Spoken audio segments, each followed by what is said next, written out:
Hi everyone. So recently we had the opportunity to play the press preview version of Diablo 4, and relatively unsurprisingly, I guess, I played a lot of rogue in that build. I leveled like 4 or 5 different rogues, so this is definitely by far the class I played the most.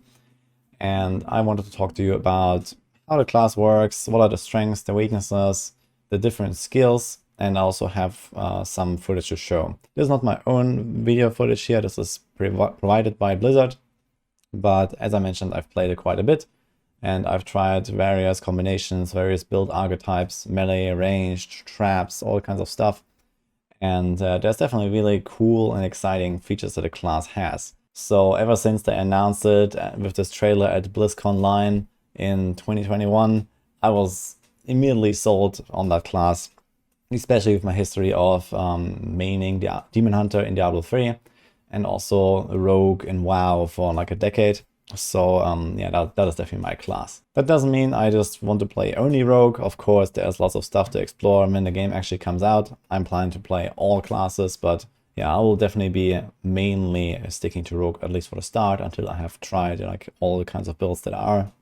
And then I'm gonna branch out from there. So this is my general plan for now, but we'll see exactly. So in case you haven't seen it yet, we have this rogue class overview here. We also have one for the barbarian and the sorcerer, which were also available in this press preview version. Necromancer and druid are not there yet. Those will probably be covered in the open beta, so we don't know when exactly that will be. But it's quite likely that we're gonna be able to play all 5 classes and then talk more about the other 2 there. But we have like a huge post here that has the basics of the class, the skill overview. So we have like all the tooltips for all the skills here. I'm not going to go into the details of every single one with the numbers and these kind of things, but I can definitely talk about the individual skills as well. I will have the link to this class overview in the description, so you can go check it out and read up on it on your own, because as I said, this is a lot of stuff to take in. A lot of information, especially if you haven't played the game at all. Then a good and careful read would definitely be helpful in my opinion. I think one really good place to start is actually the rogue announcement trailer, because it does highlight and show a lot of the skills that the rogue class has, and most of them are at least visually unchanged from this preview that we had here like 1.5 years ago, almost 2 years now. And there is not all of the skills in here, but we can see at least most of them. You can see the different imbuements, you can see the mobility skills, some of the core skills, and even some ultimate abilities. And there's a few more that we have in this B-roll footage from Blizzard from the current version of the game. So we have almost every single skill that we can talk about. And if you just look at these like short, fast-paced clips here, you can actually see almost all of them. But let's start with the basics. What is the rogue actually about? And this is definitely this fast-paced action, like melee/ranged fighter. So this is definitely quite close to something like the Demon Hunter in Diablo 3 that is usually based on, fast and mechanical gameplay, dodging enemy abilities, trying to avoid any incoming damage, and instead trying to take out the enemies with high damage of their own. In Diablo 4, you can tell that the rogue's designed with this intention. This is definitely a class that has a very high skill ceiling in my opinion, because of this very fast-paced action. So while combat in general is relatively slow in Diablo 4, rogue does have these bursts of very high intensity with dashing around, shadow stepping around, trying to reposition in a matter of split seconds to, for example, have like a better angle at shooting into an enemy pack, or various other things like that. It's not like difficult to the point where I would say this is like inaccessible to casuals. You can definitely play rogue as a casual, as a beginner as well. But I think that in general, we're gonna see quite exciting clips from rogue gameplay on the high end of things. As for the strengths and the weaknesses, so I already mentioned some of them. Rogue has high damage, you are fast, and you are versatile. So you have lots of tools available for you to actually mix and match different abilities with some of the core skills. And you can have relatively similar builds that also have their own little toolkit that is separate from how someone else would play their rogue. So that's actually really cool about the class in my opinion. You have these imbuements where you can have cold or shadow or poison damage for your attacks, or you have other abilities like caltrops, the smoke grenade, and concealment. So you can turn invisible and then strike from the shadows. So there's pretty cool stuff here. Then we have the weaknesses. As I had mentioned, you rely on positioning. So as a rogue, for example, with a penetrating shot, which is a strong arrow shot in a straight line in front of you that pierces through enemies, you want to line them up in the right path so that you hit the most enemies. Or you have other things like twisting blades, which is quite special skill. So the way that works is that you hit a target, and then after 1.5 seconds, there's the 2 blades that are stuck in the target that will return to you. And on its path, they can hit other enemies. So you have to, like, jump in between enemies after you hit a few targets so that the returning blades have the most impact. So there's things like that. And I mentioned you are relatively squishy, so it's not to the point where you just get like a one shot, especially in the early game. It's not like that, but you also can't really build these insane defenses that, for example, a Barbarian can. They have various passives that reduce their incoming damage. They have the Fortify mechanic. They have shouts that reduce enemy attack damage and these kind of things. And the Rogue doesn't really have that much access to these insane defensive tools. So they want you to rely on this high mobility that you have and not just stand there and face tank all the enemy attacks. And lastly, we have the many conditional effects. So you do have all these little tools available to you, but on the other hand, you also have to use them, and you have to use them effectively to be a good and a strong rogue. So as an example, if you rely on your smoke grenade to neutralize incoming damage, but you throw it and you miss the enemies, then, well, you open yourself up for, lots of incoming damage suddenly. Or similar with like your imbuement skills. If you don't apply them to an enemy in the right moment, then you might deal less damage overall. Let's move on to the equipment of the rogue. There's actually a specialty here that's pretty interesting. So first of all, we have the typical like jewelry slots, the armor slots, and then we have the weapons. And in the case of the rogue, you have a ranged weapon, which is a bow or a crossbow, and then 2 melee weapons, so either daggers or one-handed swords, and you use them both simultaneously. So this is a bit different from the Barbarian's Arsenal system, in case you have seen it already. You don't actually choose which skill uses which weapon, but certain skills are melee skills and certain skills are ranged skills. And you just use the weapon and you swap it on the fly depending on which ability you use. So it's pretty, fast-paced, it's very smooth, and it feels really cool to, swap between this melee and ranged at a time. You don't have to play melee and ranged together. You can play a full melee rogue, you can play a full ranged rogue, or a full ranged rogue that maybe uses like an melee ability as like a utility skill, not as a damage skill. So you can kind of mix and match anything as you like. And those stats from each of the weapons also applies to you at all times.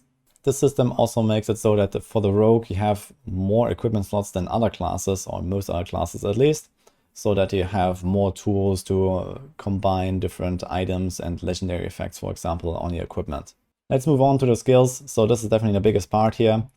First of all, if you don't know the skill tree at all, then maybe you should read up on the Maxwell guide or watch my video. I already covered this, how the skill tree works in general. But what you need to know is that you can put multiple ranks into each of the skills. So they have up to 5 ranks. And each skill also has one enhancement that you kind of have to take. Like you just put another point in there. And then you have 2 upgrade choices. They're effectively like rune choices in Diablo 3. So you can only take one of them. So this is kind of the baseline here. And in those tooltip descriptions here, we have them also like written down. So we always have the base description here of a skill.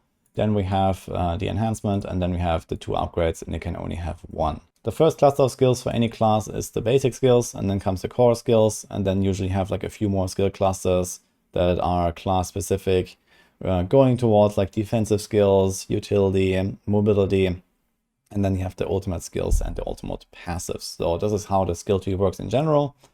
And here we have the rogue basic skills now. So on the rogue, in general, I found that all of the basic skills are actually relatively useful. Some more than others depending on the build, but they all have certain like proc effects or certain buff effects that you can use to kind of nuance your build a little bit. One that I liked in particular is the Forceful Arrow. This is a relatively simple like bow attack skill, and it just fires an arrow and it has a few extra procs that can happen. So there is one where you get a vulnerable effect. So every third shot makes the enemy vulnerable. This is a debuff that increases the damage taken of the enemy up for a few seconds. So starts out as a 20% damage buff, but you can raise this with certain stats on your items up to like 40, 50 or even more % extra damage. So this is a relatively useful basic skill. Now, in general, you don't actually want to use basic skills that much because they are relatively weak. And even if you invest 5 points into them or try to boost them with legendary effects, I don't really see like a really powerful basic skill build happening that easily. It's definitely doable, but I don't think this will be anywhere close to what you could do with core skills, for example. So generally, you try to cast them as little as possible. The basic skills don't generate any resource on the rogue, so they are just free to use. So it's just kind of some extra cheap damage you can do or to apply those extra effects. And vulnerable is definitely one of the stronger ones here. There's also, for example, one upgrade where you can knock back close ranged enemies, and then if they collide with other enemies, they also get knocked down. So this is very useful. You can just keep applying this, and especially when you have only 1 or 2 targets or so, you can just keep knocking them back and then shoot at them at the range. So it's pretty useful. But this is not the only basic skill that is useful on the rogue. There are 4 more, and I would say each of them has definitely a reason to exist. For example, there's Puncture, which is just you throwing some daggers at the enemy, and you can take one upgrade for them, for example, that makes you throw 3 blades at once in the cone in front of you, and if you hit an enemy with 2 of them, they also become vulnerable. So you can also apply it that way, for example, and more consistently, at least on a single target. Or you also have this other upgrade here where the puncture ricochets, and especially if you have a lot of crit chance, it will always ricochet, so you have multiple enemies hit with full damage, and you can also slow them. So there's this effect here where crits will always slow, or otherwise you have a chance to slow enemies. Then you have Heartseeker, which is also another arrow skill. So this one is also based on a lot of crit chance. So I guess that in late game, when you actually reach like really high crit chance values, which was something that I have not been able to do in this preview version, Heartseeker is definitely going to be a really good skill to use for extra like debuffs and buffs. You can get attack speed, you can get a crit chance against the enemies, even like extra crit damage. I guess this would even apply to party play as well. So you can even have some kind of like single target party buff here, for example, for world bosses. And there's also Invigorating Strike and Blade Shift, the 2 melee basic skills. And both these also have certain extra abilities. For example, Invigorating Strike gives you extra energy regeneration, and it also gives you extra lucky hit chance. So this might be useful for certain proc-based build. Lucky hit chance is effectively like a proc chance, so you can raise them with various effects. Or you can also make enemies vulnerable with this skill when you use it below 50% energy, for example. While on Blade Shift you have some defensive tools here, so you get extra non-physical resistances with one of the upgrades, and you also reduce crowd control effects on you by a certain duration. So this can be very useful, especially in PvP, I would say, or maybe in like high-end like nightmare dungeons and stuff like that. You can also get extra movement speed from this one, or you can walk through enemies freely for 3 seconds. So that's kind of like the illusory boots effect in Diablo 3, which obviously can also be quite useful when you have to move around and, for example, use twisting blades in the middle of a pack and then dodge enemy attacks and stuff like that. So in my opinion, all the basic skills on the rogue are pretty well designed already. They all have a reason to be used. I'm pretty sure we're gonna see all of them used in the actual game if they stay like this, because they have various interesting effects and procs and something that just rounds out your build, even if you don't use them all the time. So even if you just use the Invigorating Strike every 5 seconds or so, and mostly try to use your core skill to spam attacks, then it still has like a very good reason to exist and be part of your build. Next up, we have the core skills. So the core skills are really the build defining skills. So usually you pick one of them and then you build everything else around it.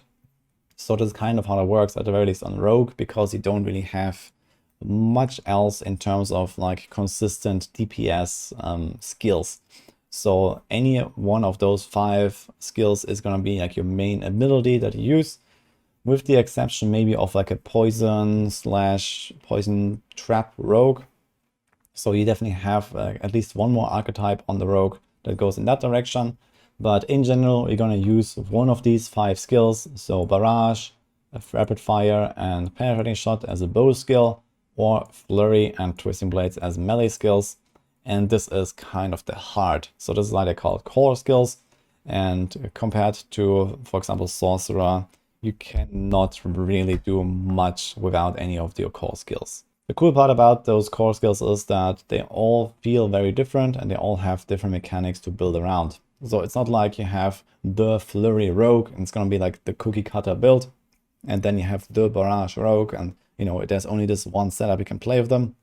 But as an example, you can take your barrage and then you can play around, for example, a shadow imbuement that allows you to use this relatively single target ability to create these shadow explosions and actually have some AoE clear.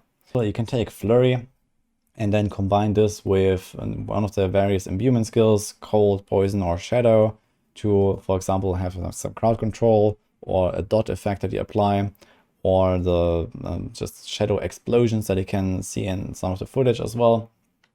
And you actually create like a bigger AoE potential for your build. So one is, for example, more single target focused, one is more AoE focused, one allows you to crowd control enemies. And if you don't do it with the cold imbuement, then maybe you want to try to include another kind of cold or slow effect in your build from another source and then apply it that way, for example, caltrops or some legendary effect. Or you completely leave out those imbuement skills and rather rely on dashing and shadow stepping around and maybe using your shadow clone for extra single target damage, so that you have bigger bursts on bosses or in lead packs, for example. And then there's yet another system that we'll explain later, which is the Specialization, which is the unique class mechanic for the rogue. It also allows you to customize this a bit further. I have to say that my favorite in this core skill section is the twisting blades. Unfortunately, we don't have any footage here from the trailer and from this B-roll footage that we have from Blizzard.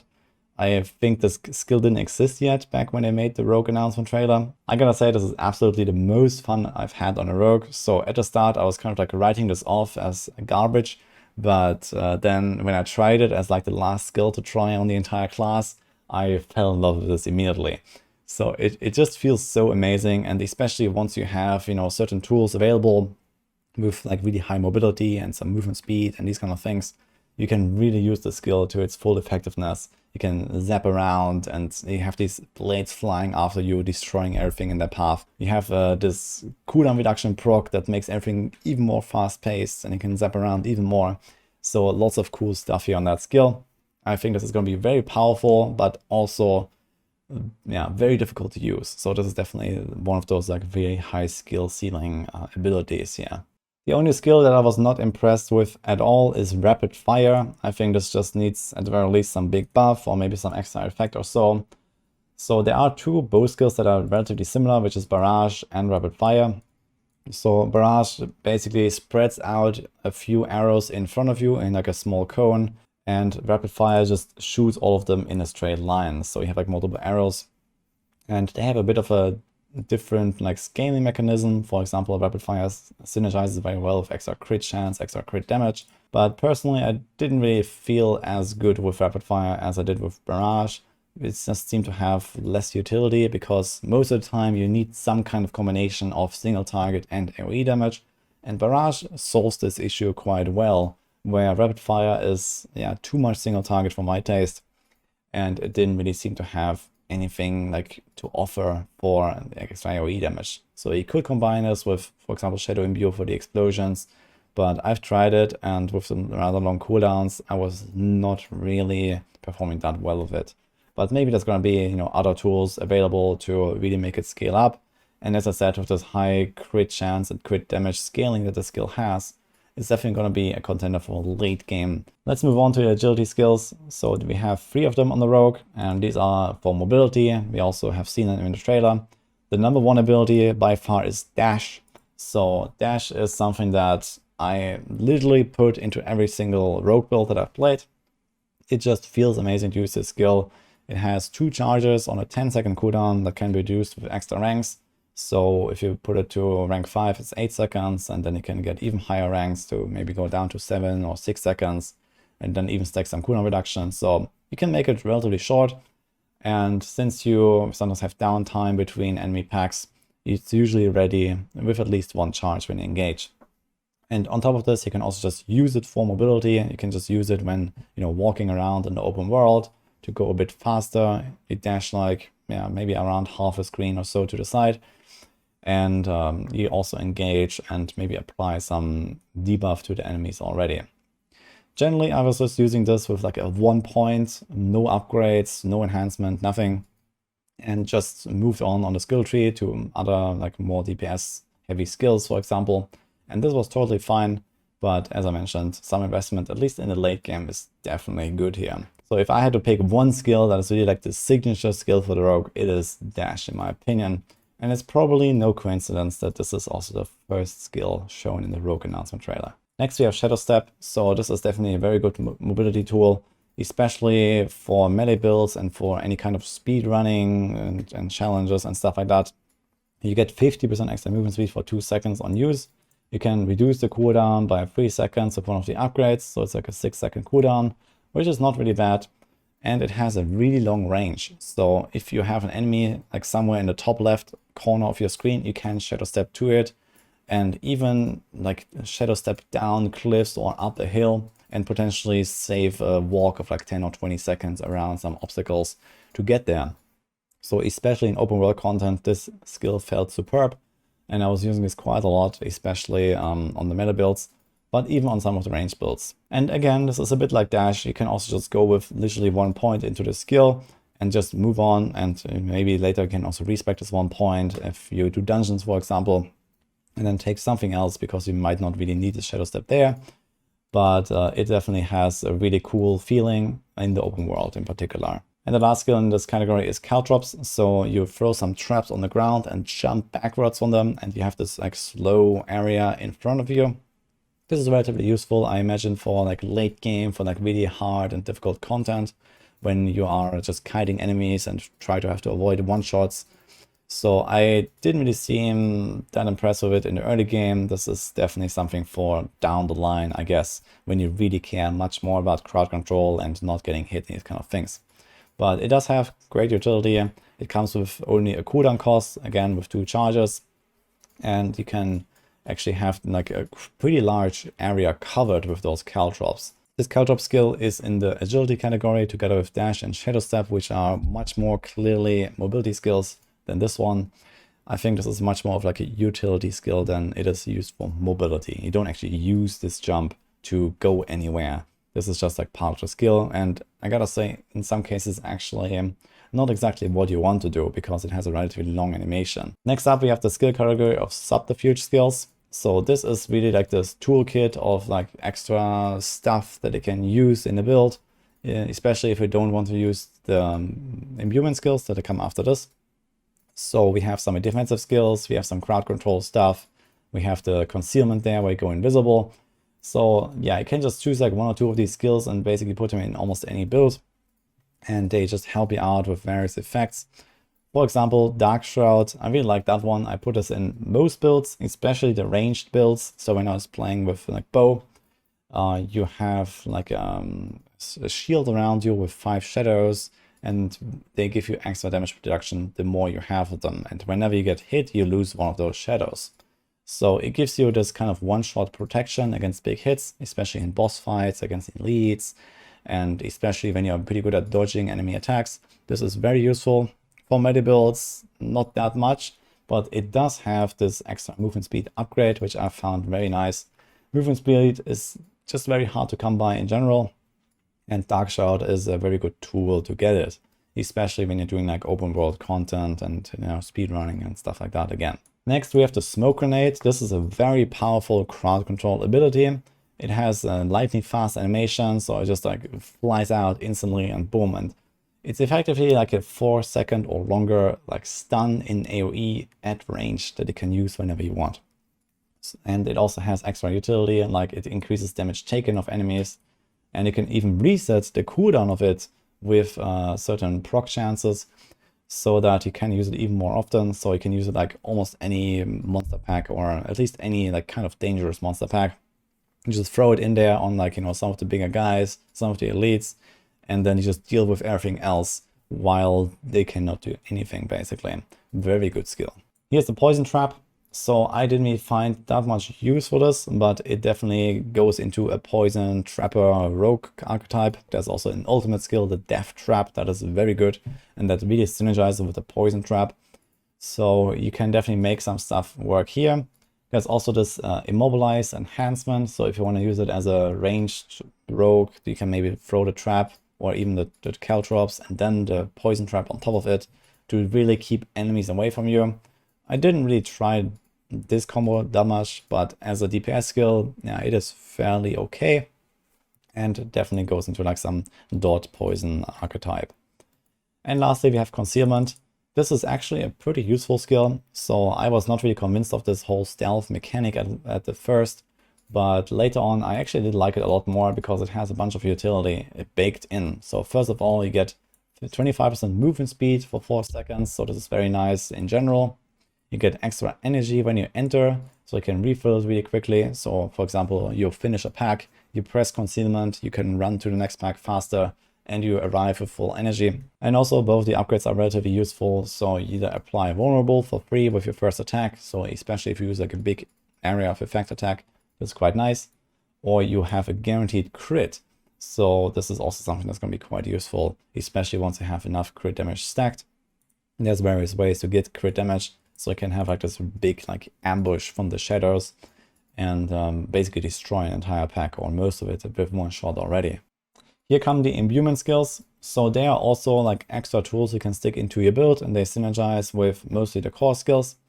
I talked about them already, but here's like the details on them. So there's Poison, there's Shadow, and there's Cold Imbuement. And they all have the same base mechanic that they apply to your next 2 imbuable skills and then give them an extra effect. So in the case of Poison, this is just like a poison dot that you apply. Then you have Shadow that applies a shadow debuff to enemies. So they take extra shadow damage whenever you hit them or anyone else hits them actually. And they also explode on death. So it's a bit like Exploding Palm from the Monk in Diablo 3. Very useful ability. And then there's also the Cold Imbuement that applies chill effect and also extra cold damage to crowd controlled enemies. So those imbuable skills are core skills, then Dash, Shadow Step, and the Rain of Arrows ultimate. I believe that's all of them. And you generally use them with the core skills. And the cool part about this is that, for example, the Poison Imbuement gives you 1 poison stack for each hit that one of the abilities does.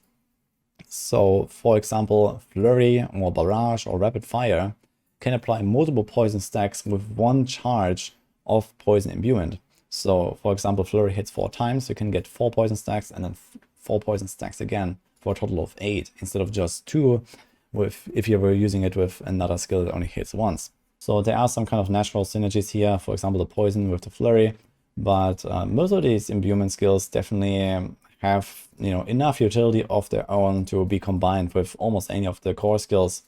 And I think it's going to be a lot of fun to experiment around with these. Here we have the ultimate skills. The Rogue has 3 of them, and all of them are pretty powerful, really long cooldown abilities. And they can also be included in a build. They're not really like necessary, so I was actually not running with ultimate skills all that much, but I did try all of them. And they all have definitely some utility or like really high damage or maybe a combination. Ultimate skills, in my opinion, are gonna be those tools that you use if you do like very difficult content or something where you have these bursts of difficulty, so to say. So you can go in and you see there's like a room with like 4 elites in every corner, and you just throw in your Rain of Arrows, for example, to have like a really strong burst and crowd control everything from the start, and then maybe try to pick off one of them or so. But in general, the damage done is not exactly worth it from like a DPS point of view. So if you have like a consistent, like, long-lasting fight, for example, world bosses or like, I don't know, high nightmare dungeons, I guess, you would probably be better off using other skills or other utility tools because you can use them way more frequently. And those are really for those, situations where it's like, oh man, this is, it's like the panic button, basically. There's one exception here, which is the death trap, but I'm gonna go into this in a moment with the ultimate passives, because it has some cooldown reset mechanics that make it way more useful because you have it way more frequently. But in general, all 3 of those skills are quite impactful and quite interesting. So the first one, and also the most basic one, I guess, is the Shadow Clone. So we didn't see this in this trailer footage, but we did see this like Shadow Realm footage. So I believe this was probably changed to the Shadow Clone after maybe they have iterated a bit on it and decided this is not the best idea. And here you just have a clone of yourself that deals damage with your attacks. So whenever you use an attack, this clone will also use it on like a random enemy, and you just get like 3 extra damage.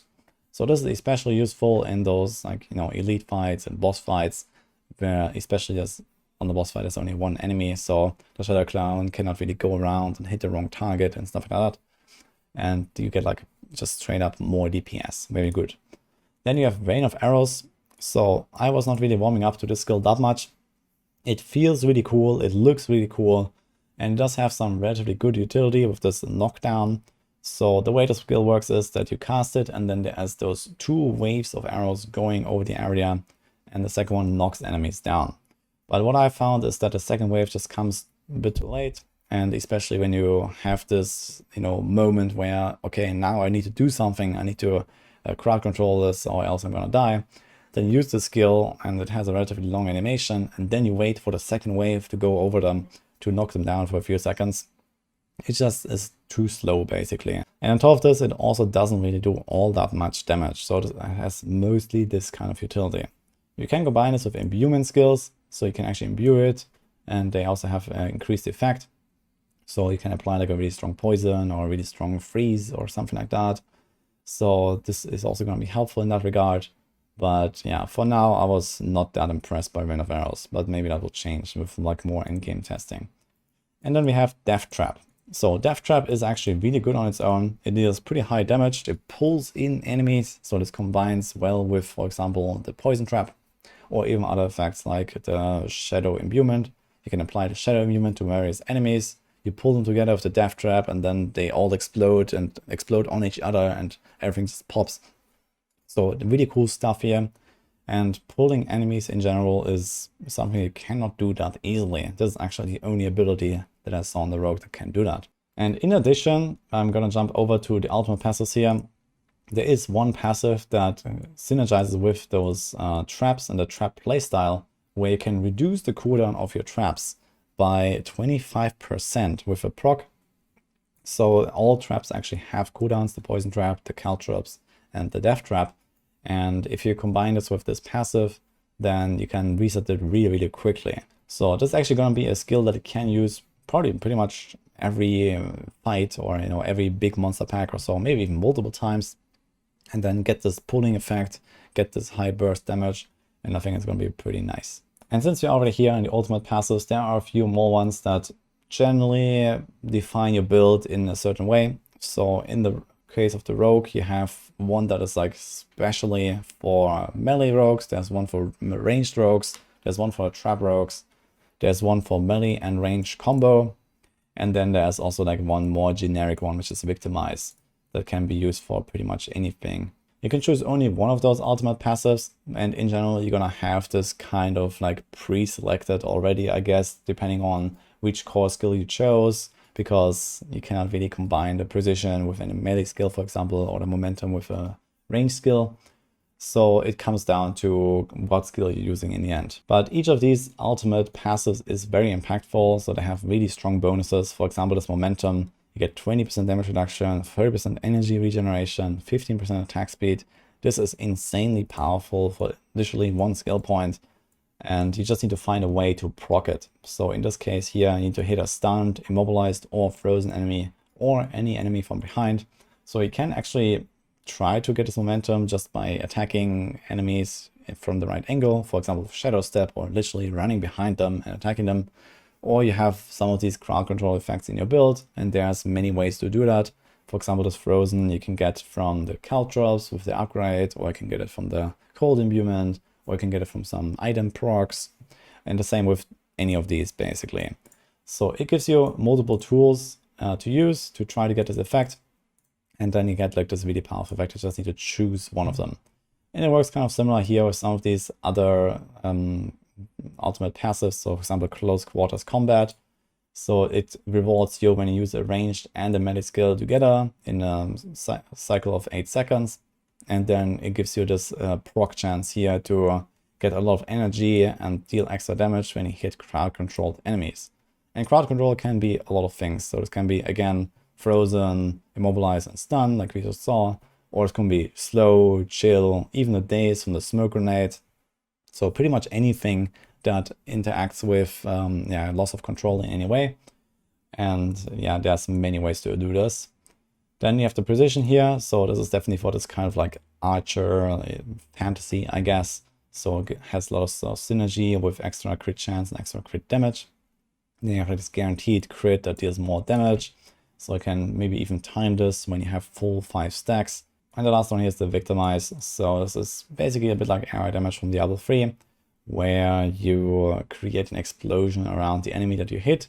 If it was vulnerable, you have this chance to proc this explosion. Now, in general, the monster density is not that high in Diablo 4, so we'll see how useful this passive will really be. And you also need to find a way to consistently apply vulnerable to many targets at once to actually benefit from this. But I think this is definitely something to keep an eye on, especially when it comes to doing high-end content, where you might be, doing more slow-paced combat, might try to pull enemies together to like a large pack and then blow them all up. I mean, this can be really powerful. And speaking of passives, there's also the small passives that are scattered all throughout the skill tree. So the way those work is that you can just put points into them and then give you like an extra effect, either permanently or under certain conditions or for certain skills. And they just like round out your build a little bit. I'm not going to go through all of the passives now. I would also suggest you read up on them a bit if you want to understand what's there, but I'm going to give you like a few examples here. So for example, we have all the passives that are attached to this Imbuement skill cluster. You can just like go there and like put points. And for example, some of them like just synergize with those effects that you can apply from those Imbuments. So that's, for example, Deadly Venom. That just gives you more poison damage. And then there's a passive behind Deadly Venom that gives you extra attack speed for each enemy you have poisoned. Or there's Debilitating Toxins that makes poison enemies deal less damage. So you can kind of like, round out your poison playstyle like this. Or you can just like buff all of your Imbuments in general with this cluster of 4 passives here, where first of all you make your Imbuments more potent, or you give your imbued skills extra crit chance, or you reduce the cooldowns of your Imbuement skills, or you even get like a permanent proc chance to apply one of your Imbuement skills even for free. So there's these kind of like little effects that you can add to your build to just, scale it in a certain direction. So there's a lot of stuff to choose from, and you can only have so many points spent in total. So those were all the skills that we have on the rogue, and then there comes the class specialization. So this is a feature that you unlock quite early at level 15, and you have 1 out of 3 options that you can choose as kind of a permanent passive upgrade. But you can also swap it on the fly whenever you want, actually mid-combat. So we have 2 of those abilities that we saw in this press preview. The last one was locked behind level 30, which we couldn't reach. But it's probably going to be based on some kind of cooldown reset mechanics, because there's also an achievement that highlights this kind of effect. And we have the combo points and the inner sight that we can talk about here. First one is combo points. So combo points work with basic and with core skills. Basic skills are used to build those combo points up to 3. So when you use a basic ability 3 times, you have 3 combo points. And then core skills spend those combo points for extra damage and an additional effect. And you can see what the combo point effects here are. But in general, the ability just deals more damage, somewhere between like half to double damage more. And you also get like various extra effects. For example, in the case of Barrage, you shoot more arrows. Penetrating Shot has a chance to knock down. Flurry gives you a 30% attack speed bonus for a short duration. And Petition Blades gives you a movement speed bonus for a short duration.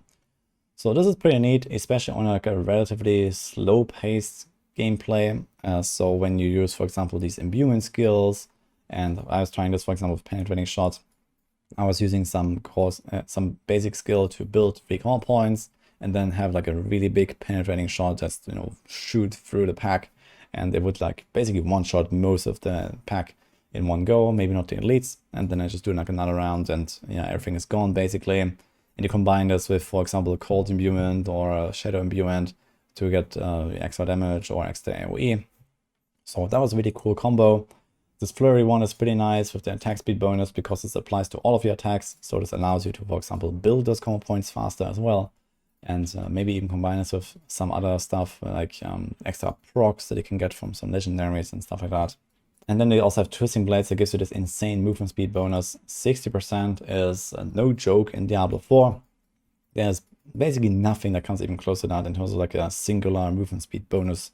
And yeah, Twisting Blades is going to be a very cool, fast-paced playstyle because of that as well. The second one is Inner Sight. This is actually quite interesting. So the way this works is that you get like a mark on top of an enemy. So when you walk around, there's like this little like purple icon, there's like an eye on top of any random enemy nearby. And it also like switches regularly. So every 10 seconds, it switches to a new target, or if you run away from them and you go to a new pack, it will switch to one of them. And if you attack those marked targets, you have this Inner Sight gauge that fills up. And when it's full, you get unlimited energy for 4 seconds. And it doesn't actually take that long to fill it. It depends on your damage done. With higher hits and high damage, you fill it fast. And with low damage, or like if you're like under gear or something, you fill it relatively slow.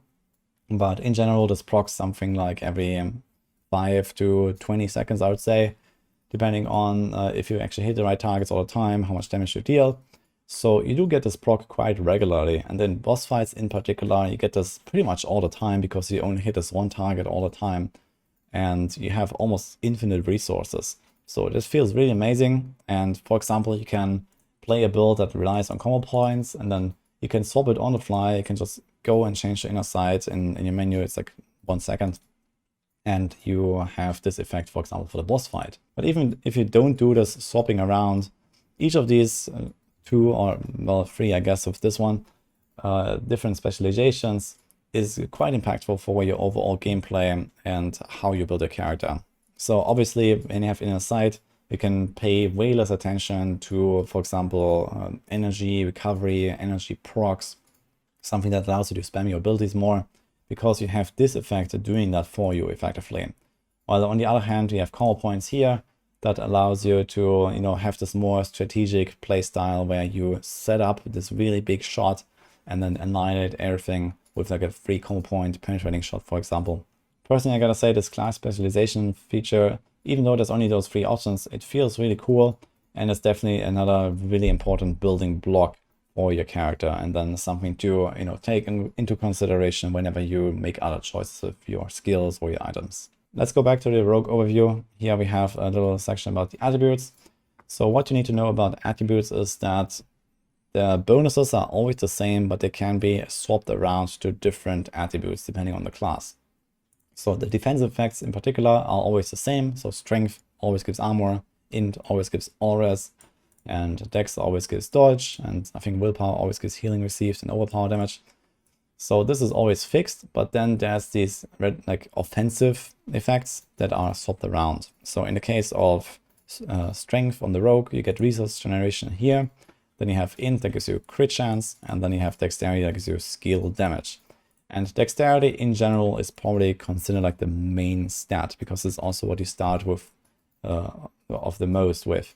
So when you make a character in level 1, you have 10 dexterity, and then you have, I believe, 8 willpower, and then 7 strength, 7 int. So there is kind of like this little hierarchy.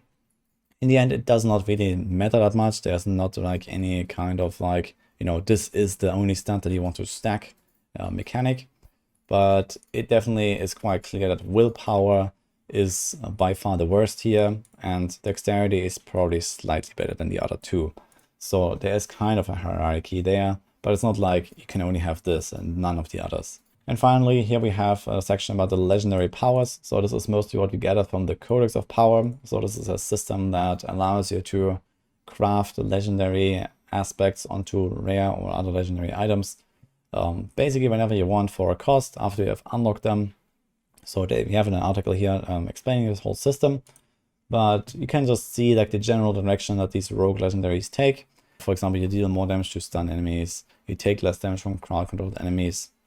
You have, certain movement speed procs here, for example, Yeah, in general, there is a lot of really interesting things to do with legendary items, and this is just the baseline what you get from the Codex of Power, which is not the only source of legendary effects. There's also drop-only effects, but we have not really found that many of them that are not also part of the Codex. So we only found 2 in this preview version that we played, but there will be very likely a lot more of them, especially once you go to higher levels. But in general, I think that experimenting with those legendary aspects is going to be very cool on the Rogue, and it really complements all of these themes that the class already has, with this, fast-paced action, with this resource recovery in various ways, with high crit and high damage, and these kind of like utility effects. In some cases, you also have some really almost build-defining legendary effects. So there's, for example, this trick shot legendary aspect that I found that gives you a penetrating shot, 2 additional arrows that split off basically in like 90-degree angles. So you hit a target with this straight shot, and then you have extra arrows coming out of every single target that you hit to the sides. So this is insane actually. And they do quite a good amount of the base damage, 30 to 40%. And you can basically annihilate entire packs with a single shot, especially if you combine this, for example, with this combo point playstyle and then maybe one of the imbuments to do even more AoE damage. So this is kind of like how these pieces all come together and actually create a whole, coherent build. And that's it for this Rogue class overview. So that was a quite long one, but I wanted to put in all of the impressions that I had and share a bit of the different combinations you can do with the class, because I believe it's going to be really fun to play Rogue when Diablo 4 launches. Obviously, I'm going to be making a lot of videos when the open beta comes. I'm going to be playing Rogue there. I'm going to be playing all the classes there anyway. And I'm going to have a lot more stuff to share also just on the game in general now, and then as we move towards release even more. Personally, I'm very hyped to play Rogue again, to play Diablo 4 again in general, and I hope you are too. So, I hope you enjoyed this video, and I'll see you guys next time.